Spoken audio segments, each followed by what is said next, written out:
Nyctophobia is an extreme fear of the dark. It's no wonder so many of us dread nightfall, for in the darkness, you can't be sure what's watching you, and when the shadows start to close in, the things that may be hiding just beyond your sight become far more terrifying. Welcome to the Dark Encyclopedia. I'm your narrator, Mr. K, and tonight I'll be sharing 2 disturbing true stories that happened in the dead of night. So, sit back, turn the lights down low, and enjoy the video.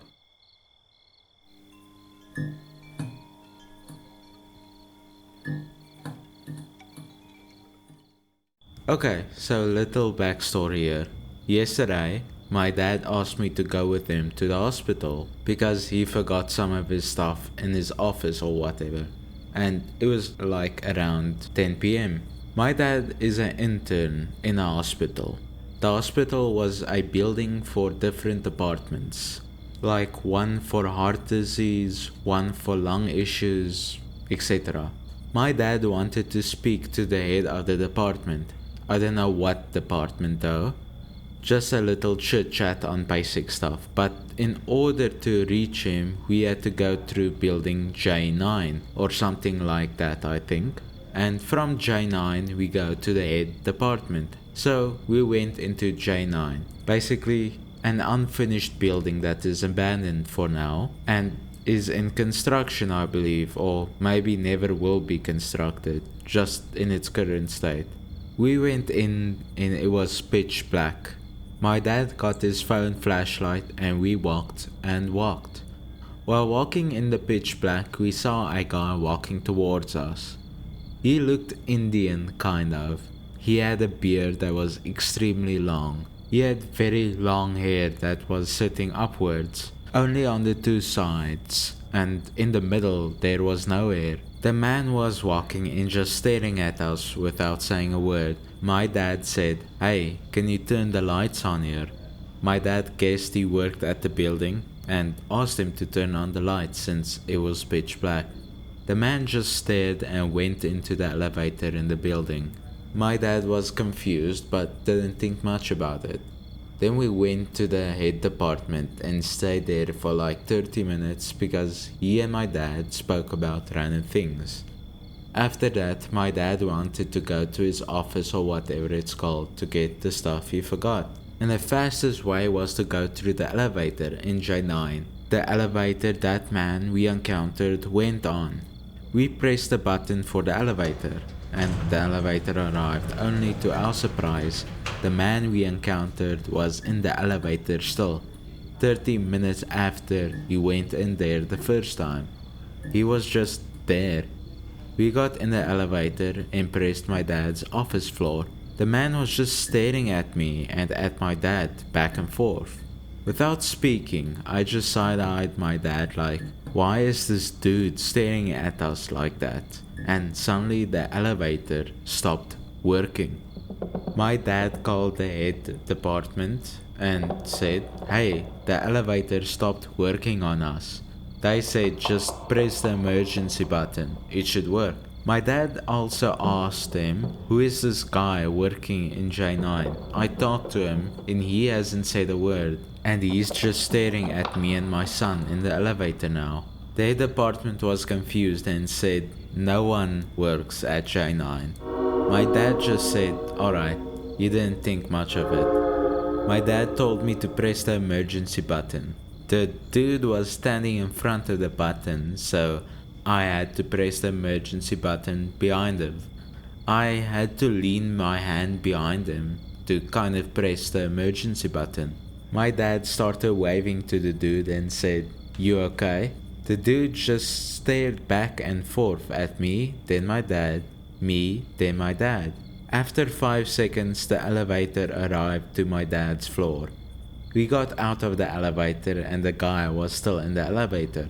Me and my dad got out to grab his mug and his laptop, which took us like 10 seconds. We got back to the elevator to go down to my dad's car and then back home. And the elevator hasn't moved since we left. When we pressed the button and the elevator arrived, the elevator doors opened and the man wasn't there.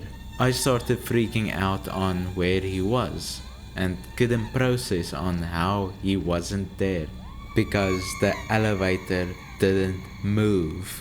I asked my dad where the guy was. He was confused and said, "I don't even know."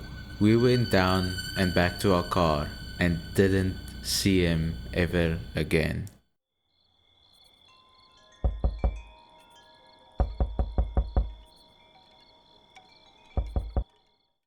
This is an ongoing situation. Not sure what to do about it though.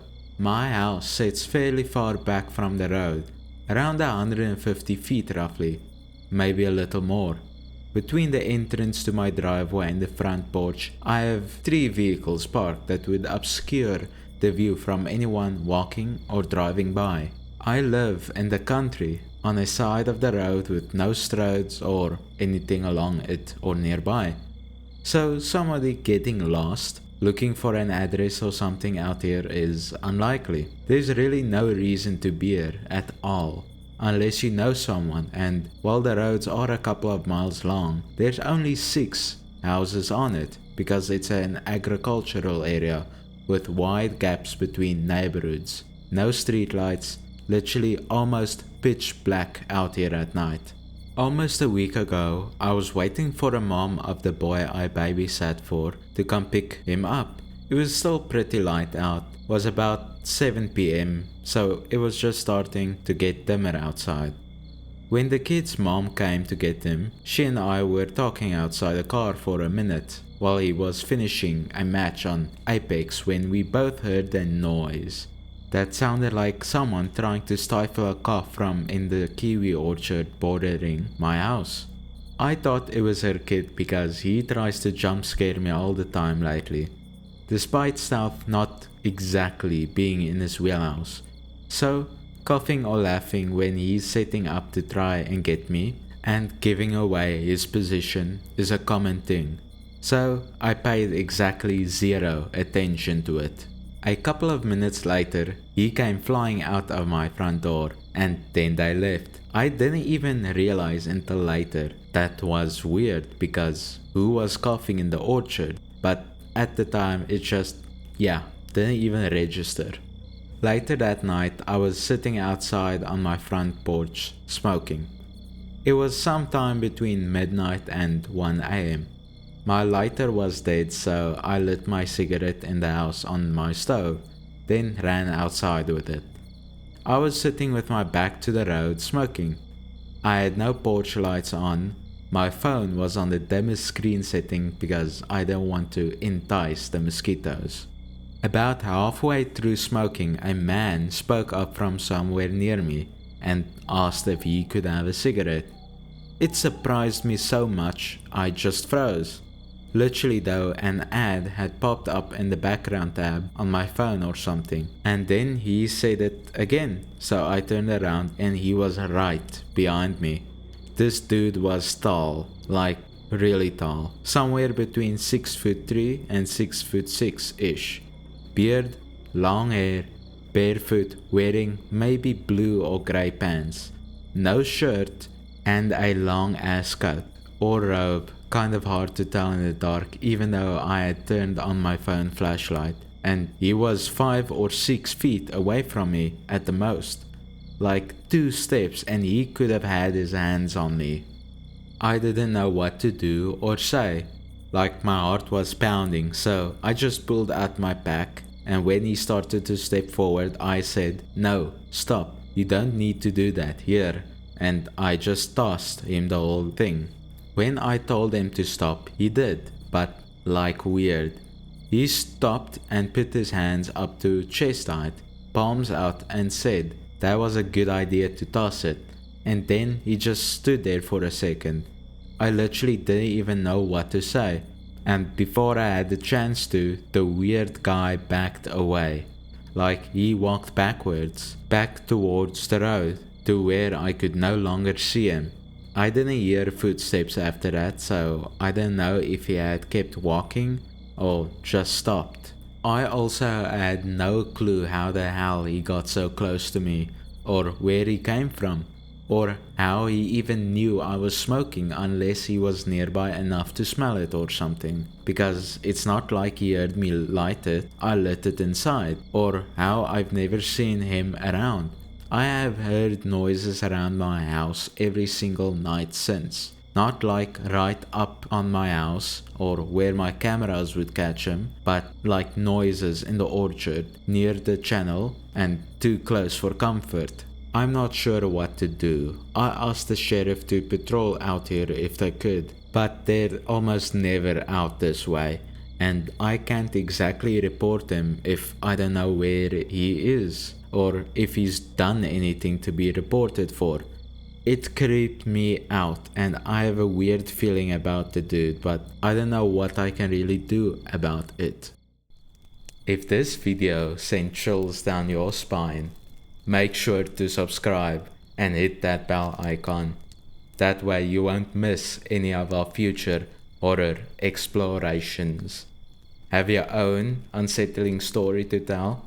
Saw something scary or that defies reality? Send it to me at the.dark.encyclopedia@gmail.com. Link in the description.